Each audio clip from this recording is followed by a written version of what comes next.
Welcome to the Leo. YCP అధికారంలో ఉన్నప్పుడు ప్రతిరోజు కూడా మనకు ఒక పేరు వినపడేది, సజ్జల రామకృష్ణారెడ్డి. పాపం ఎప్పుడైతే వైసీపీ పార్టీ ఓడిపోయిందో తాను అజ్ఞాతంలోకి వెళ్ళిపోయాడు. ఫలితాలు వచ్చిన రోజు నుంచి మేబీ జూన్ 4 అనుకుంటా ఫలితాలు వచ్చిన రోజు నుంచి ఈ రోజు వరకు సజ్జల రామకృష్ణారెడ్డి అనే వ్యక్తి ఎక్కడా కూడా కనపడలా. కానీ శుద్ధపూస ఇప్పుడు నాకు ముందస్తు బెయిల్ కావాలని హైకోర్టుకు పరిగెట్టాడు. వాస్తవానికి గుమ్మడికాయల దొంగ ఎవడంటే భుజాలు తడుముకున్నట్టు అప్పుడు టీడీపీ కార్యాలయం మీద దాడులు చేసిన వారిని అరెస్టు చేస్తుంటే సజ్జల రామకృష్ణారెడ్డి కోర్టుకు పరిగెట్టాడు. అంటే ఏంటి? టీడీపీ కార్యాలయం మీద దాడి వెనక సజ్జల రామకృష్ణారెడ్డి హస్తం ఉంది. ఇప్పుడు ఫర్ సపోజ్ నేనే ఉన్నానండి, ఎవరినో అరెస్ట్ చేస్తుంటే నేను వెళ్ళిపోయి ఎందుకు ముందస్తు బెయిల్ ఇవ్వాలంట? నా మీద కేసు పెడితేనో నా మీద ఆరోపణలు చేస్తేనో నేను ముందస్తు బెయిల్ ఇవ్వాలని చెప్పి వెళితే దానికి ఒక అర్థం ఉంది. ఎవరినో అరెస్ట్ చేస్తుంటే నేను వెళ్ళిపోయి నాకు బెయిల్ ఇవ్వండి, వాళ్ళని అరెస్ట్ చేశారు, తర్వాత నేనే ఆ లిస్టులో ఉంది అని అన్నాను అంటే అర్థం ఏంటి? ఆ దాడితో నాకు సంబంధం ఉందనే కదా. ఇక్కడ సజ్జల రామకృష్ణారెడ్డి విషయంలో జరిగింది కూడా అదే. టీడీపీ కార్యాలయం మీద దాడులు చేసిన వాళ్ళని గత 3 ఏళ్లుగా వైసీపీ పోలీసులు పట్టుకోలే. ఇప్పుడు ప్రభుత్వం మారిన తర్వాత సీసీటీవీ ఫుటేజ్లు, వీడియో రికార్డింగ్ల ఆధారంగా ఒక్కొక్కరిని పట్టుకుని రిమాండ్కు పంపుతుంటే సజ్జల రామకృష్ణారెడ్డిలో వణుకు మొదలైంది. నువ్వు గతంలో సజ్జల రామకృష్ణారెడ్డి ఒక మాట మాట్లాడాడు. చంద్రబాబు గారి మీద తప్పుడు కేసు పెట్టి లోన పెట్టిందే కాకుండా ఆయన బెయిల్ మీద బయటకు వచ్చాడు, అప్పుడే కేసు అయిపోలా, బెయిల్ మీద బయట తిరుగుతున్నాడు, అంత మాత్రం నిజాయితీ పరుడు కాదు, అంత మాత్రం నిప్పు కాదు అని చెప్పి మాట్లాడావు. నువ్వు అన్ని మాట్లాడిన నువ్వు ఈరోజు నీ మీద కేసు పెట్టకుండానే సిగ్గు శరం వదిలేసి నాకు బెయిల్ ఇవ్వండి అని కోర్టుకి ఎలాగెళ్ళావా సజ్జల రామకృష్ణారెడ్డి? కర్మ అనేది ఒకటి ఉంటుంది. ఆ కర్మే ఈరోజు నిన్ను వెంటాడింది. ఆ రోజు చంద్రబాబు గారిని ఏ కేసులలో అయితే ఇష్టం వచ్చినట్టు మాట్లాడావో, ఏదో రోగాలు ఉన్నాయని చెప్పి బయటకు వచ్చాడు, రోగాలతోనే బతుకుతున్నట్టుగా ఫీల్ అవుతున్నాడు, దెబ్బ మొక్కలాగా బాగానే ఉన్నాడు కదా, ఆరోగ్యంగా ఉన్నాడు, అయినా కానీ కోర్టుకు అబద్ధాలు చెప్పారని చెప్పి రకరకాల నోటుకొచ్చిన మాటలు మాట్లాడారు. ఈరోజు నువ్వు దెబ్బ మొక్కలాగా బాగానే ఉన్నావు కదా, నీకు ఏ రోగం లేదు కదా, పోనీ మరి నువ్వెందుకు కోర్టుకు పరిగెట్టావు ముందస్తు బెయిల్ ఇవ్వాలని? కర్మ అనేది ఒకటి ఉంటుంది. ఈరోజు తిరగబడింది కాబట్టే నీ మెడకు చుట్టుకుంది. వాస్తవానికి సజ్జల రామకృష్ణారెడ్డి మీద కేసు నమోదు చేయలే, ఆయన ఆ దాడిలో ఉన్నారని ఎక్కడ ఎఫ్ఐఆర్లో పెట్టలా, కానీ పరిగెట్టేశాడు కోర్టుకి. అంటే టీడీపీ కార్యాలయం మీద దాడి చేయించింది సజ్జల రామకృష్ణారెడ్డి. కర్త కర్మ క్రియ సజ్జల రామకృష్ణారెడ్డి. ఇక్కడ సజ్జల రామకృష్ణారెడ్డికి అసలు భయం ఎందుకు వచ్చిందంటే దానికి రీజన్ చెప్తా. ఎప్పుడైతే కొంతమంది వైసీపీ కార్యకర్తలను అదుపులోకి తీసుకున్నారో వాళ్ళు ఎక్కడ సజ్జల రామకృష్ణారెడ్డి పేరు చెబుతారు. ఎందుకంటే స్కెచ్ చేసింది మనోడే కదా, జనాన్ని ఉసుగొల్పింది మనోడే, అప్పుడు వెంటనే పోలీసులు వెళ్లకుండా అడ్డుకున్నది మనోడే, ఫోన్ చేస్తే కార్యాలయం దగ్గరికి. సో మొత్తం నడిపింది సజ్జల రామకృష్ణారెడ్డి. కాబట్టి ఎవరైనా నోరు విప్పి సజ్జల రామకృష్ణారెడ్డి పేరు చెబితే ఎక్కడ ఇరుక్కుపోతామో, ఎక్కడ బొక్కలో పడిపోతామో అని భయం వేసి ఈరోజు ముందస్తు బెయిల్కి వెళ్ళాడు. సిగ్గు శరం ఉండాలా. ఆ రోజు చంద్రబాబు గారిని నువ్వు అదే బెయిల్ తీసుకుంటే నానా మాట్లాడినావు. ఈరోజు నోరు మెదలదే? పార్టీ అధికారంలో ఉన్నప్పుడు అన్ని శాఖల్లోనూ ఏళ్ళు పెట్టావు కదా, మరి ఈరోజు కనపడవే? జగన్మోహన్ రెడ్డి ఓడిపోయాక ఏ రోజు ప్రెస్ ముందుకు రాలేదే, ఏ రోజు విమర్శిస్తూ మాట్లాడలేదే? ఏం విమర్శించాలో తెలియదు కాబట్టి. ఎందుకని? ఆల్రెడీ పింఛన్లు పెరిగినాయి, డిఎస్సి ఇచ్చారు, రేపు మాపు అన్న క్యాంటీన్లు ప్రారంభిస్తున్నారు, అలాగే నిత్యావసర సరుకుల ధరలు తగ్గించారు, ఇంకో పక్క పెట్టుబడులు వస్తున్నాయి, భోగాపురం పరిగెడుతుంది, ఆల్రెడీ అమరావతిలో పనులు మొదలవుతున్నాయి, పోలవరంలో పనులు మొదలవుతున్నాయి. కాబట్టి ఏం విమర్శించాలో తెలియదు, మనకి తెలియక నోరు మూసు కూర్చున్నాడు. రెండోది, అన్ని కార్యకలాపాల్లో కూడా సజ్జల రామకృష్ణారెడ్డి పాత్ర ఉంది. అది స్కామ్ కానివ్వండి, దాడి కానివ్వండి, లేదా ఇంకోటి కానివ్వండి, అన్నిటిలోనూ సజ్జల రామకృష్ణారెడ్డి పాత్ర ఉంది.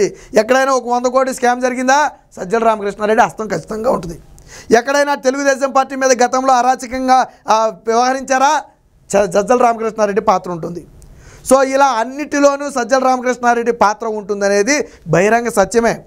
ఈరోజు నువ్వే గుమ్మడికాయల దొంగ ఎవరంటే నువ్వే భుజాలు తడుముకున్నావు, కేసు పెట్టకుండా నువ్వెందుకు పరిగెట్టావు? నేను శుద్ధపోసనే, నాకు కేసుతో సంబంధం లేదు, నేను అమాయకుడిని, నోట్లో ఏలు పెడితే నేను కొరకలేను, నేను ఇంకా పాలు తాగటం మానలేదు, పీకతో పాలు తాగుతున్నాను, నా మీద కేసులు పెట్టొద్దు, నాకు బెయిల్ ఇవ్వండి. నువ్వు కూడా చెప్పాల్సింది, నాకు దురదరోగం ఉంది, లేకపోతే నాకు ఆ రోగం ఉందని అప్పుడు అన్నావుగా, చంద్రబాబు రోగాలు అన్నావు కదా నువ్వు. ఏదైనా రోగం ఉందని చెప్తే మరి బెయిల్ నీకు ఇద్దరేమో, ఏదైనా రోగం ఉందని చెప్పాల్సింది. నాకు నోటి దూల రోగం ఒకటి ఉందండి, అవినీతి చేసే రోగం ఒకటి ఉంది, అరాచకాలు చేసే రోగం ఒకటి ఉంది, కాబట్టి నాకు బెయిల్ ఇవ్వండి అని చెప్పాల్సింది సజ్జల రామకృష్ణారెడ్డి. ఏమని వెళ్ళాడో కోర్టుకు చూడండి ఒకసారి.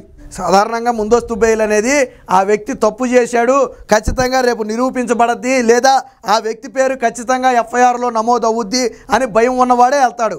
నువ్వు దాడి చేసావు కాబట్టి ఈరోజు నువ్వు కోర్టుకు పరిగెట్టింది. నువ్వు ఇక ఎన్ని కథలు చెప్పినా తప్పించుకునే పరిస్థితి లేదు. ముందస్తు బెయిల్ కోసం సజ్జల హైకోర్టులో క్రిమినల్ పిటిషన్ నెంబర్ కేటాయింపు కావాల్సి ఉంది. ప్రస్తుతానికైతే కాలేదు. 2021లో టీడీపీ ఆఫీసులో జరిగిన దాడికి సంబంధించి తనకు ముందస్తు బెయిల్ మంజూరు చేయాలని కోరుతూ వైసీపీ నాయకులు, వైసీపీ ప్రభుత్వంలో సలహాదారుడుగా పనిచేసిన సజ్జల రామకృష్ణారెడ్డి క్రిమినల్ పిటిషన్ దాఖలు చేయడం జరిగింది. సో ఎప్పుడు పోలీసులు కేసులు నమోదు, ఇది వాస్తవానికి 2021 అక్టోబర్ 19న నమోదు చేశారు. ఎఫ్ఐఆర్ అనేది ఇప్పుడు నమోదు చేసింది కాదు, వైసీపీ హయాంలోనే ఎఫ్ఐఆర్ నమోదు చేశారు. బట్ అందులో పేర్లు చేర్చలా. ఇప్పుడు ఏం చేశారంటే పేర్లు చేర్చడం మొదలుపెట్టారు. మళ్ళీ ఇందులో ఏమంటాడో తెలుసా, 7 ఏళ్ల కంటే పైబడే శిక్షలు కావాలని పెట్టారంట. కావాలని పెట్టడం ఏంటి? ఒక పార్టీ ఆఫీసు మీద దాడి చేసి అందులో పనిచేసే వాళ్ళను చంపాలని ప్రయత్నం చేస్తే ఖచ్చితంగా అది హత్యాయత్నమే అవుతుంది. ఆ రోజు మీరు రాడ్లతోనూ కర్రలతోనూ వెళ్ళిపోయి విధ్వంసం సృష్టిస్తే పాపం అందులో పనిచేసే వాళ్ళు అటు ఇటు పారిపోయి తలదాచుకున్నారు కదా, మీరు చంపాలని ప్రయత్నించారు కదా, కాబట్టి హత్యాయత్నం కేసే పెడతారు. ఇక్కడ ఇంకో మాట కూడా మాట్లాడాడు, ఒకసారి చూడండి. టీడీపీ ఆఫీసుపై దాడి కేసులో గాయపడిన పోలీసుల ఫిర్యాదు చేసిన వ్యక్తికి స్వల్ప గాయాలయ్యాయని, ఈ విషయం బాధితుడికి చేసిన స్కాన్ రిపోర్ట్లో స్పష్టమైందని, అయినప్పటికీ పోలీసులు హత్యాయత్నం వంటి సెక్షన్లు నమోదు చేశారని పేర్కొన్నాడు. అంటే మేము ఒక వ్యక్తిని కొట్టాం, గాయాలయ్యాయి, కానీ చిన్న గాయాలే, చంపాలని కొట్లా, చిన్నగా గాయం అవ్వాలని కొట్టాం. పోలీసులు దాన్ని హత్యాయత్నం అంటున్నారు. తప్పు ఇది చెప్పేది. అంటే నువ్వు కొట్టేవాడివి సావకుండా బతకాలని, లేకపోతే చెయ్యరకుండా కాలెరకుండా కొట్టాలని వాడు కొడతాడా, లేదా కొట్టేవాడు చంపాలని కొడతాడా? ఒక వ్యక్తి మీద నువ్వు చెయ్యి వేసావంటే ఖచ్చితంగా అది హత్యాయత్నమే. మరి అవును, ఆ వ్యక్తి ఫిర్యాదు మేరకే కేసు నమోదు చేశారు. అందులో సజ్జల రామకృష్ణారెడ్డి అని రాయలేదు కదా, మరి నీకెందుకు ఉలిక్కిపాటు? సజ్జల రామకృష్ణారెడ్డి దాడి చేయించాడని ఆ వ్యక్తి చెప్పుంటే నువ్వు భయపడాలి, నా పేరు ఉంది కాబట్టి వస్తుందేమోనని. ఆ వ్యక్తి చెప్పలేదే. అంటే ఏమంటాడంటే మేము కొట్టిన మాట వాస్తవమే, కానీ గాయం చిన్నది, ఏం చేయొద్దు, గాయం చిన్నది, వదిలేయండి అని చెప్పి మాట్లాడుతున్నాడు. సిగ్గుచరం ఉండాలా. ఇక 7 ఏళ్ల కంటే ఎక్కువ శిక్ష పడే కేసులో సిఆర్పిసి సెక్షన్ 41A నోటీసులు ఇవ్వక్కర్లేదనే ఉద్దేశంతోనే ఇలా 10 ఏళ్లకు పైగా శిక్షలో ఉన్నటువంటి కేసులు పెడుతున్నారనేది వీళ్ళ వాదన. హత్యాయత్నానికి ఏ సెక్షన్లో పెట్టాలో ఆ సెక్షన్లో పెట్టారు. అంటే ఇక పోలీసులు ఏ సెక్షన్లో పెట్టాలో కూడా నువ్వే చెప్తావా?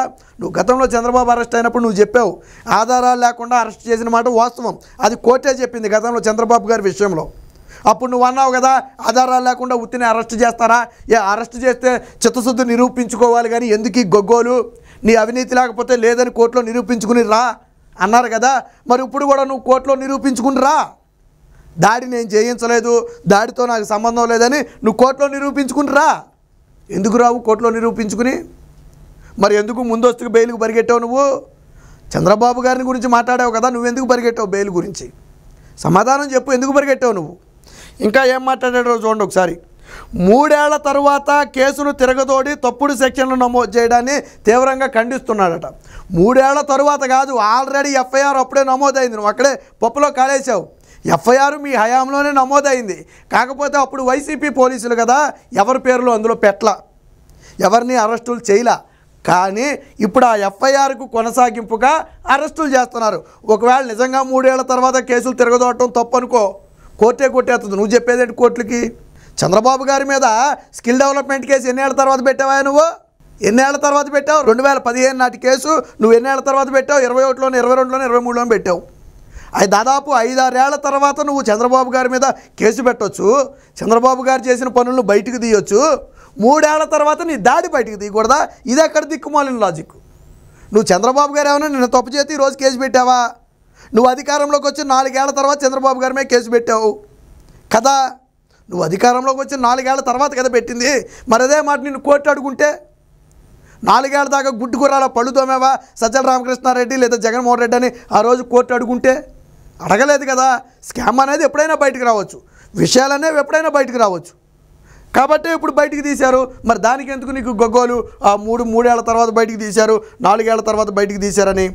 ఇక్కడ చూడండి, ఇదిగో 41A నోటీసులు అందిన ప్రతిసారి సంబంధిత కోర్టులో హాజరు కావాలని రిమాండ్ రిపోర్ట్లో ఉందని, వాస్తవానికి తనకి ఈ కేసుతో సంబంధం లేదని, తాను అమాయకుడనని, అంటే శుద్ధపోసాను, ఇదిగో తాను అమాయకుడంట, తాను అమాయకుడని, తనకు ముందస్తు బెయిల్ మంజూరు చేయాలని కోరారు. కొందరు నిందితులు పోలీసుల ఎదుట ఇచ్చిన వాంగ్మూలం ఆధారంగా తనను నిందితుడిగా చూపారని చెప్పారు. వాస్తవానికి టీడీపీ ఆఫీసుపై దాడి సమయంలో తాను వైసీపీ ప్రధాన కార్యదర్శి హోదాలో ఎక్కడో వేరే చోట ఉన్నానని చెప్పాడు. ఇప్పుడు జగన్మోహన్ రెడ్డి చంద్రబాబు నాయుడిని అరెస్ట్ చేయమని చెప్పి విదేశాలకు పారిపోలా? విదేశాల్లో ఉండగా చంద్రబాబు నాయుడిని అరెస్ట్ చేయించలా?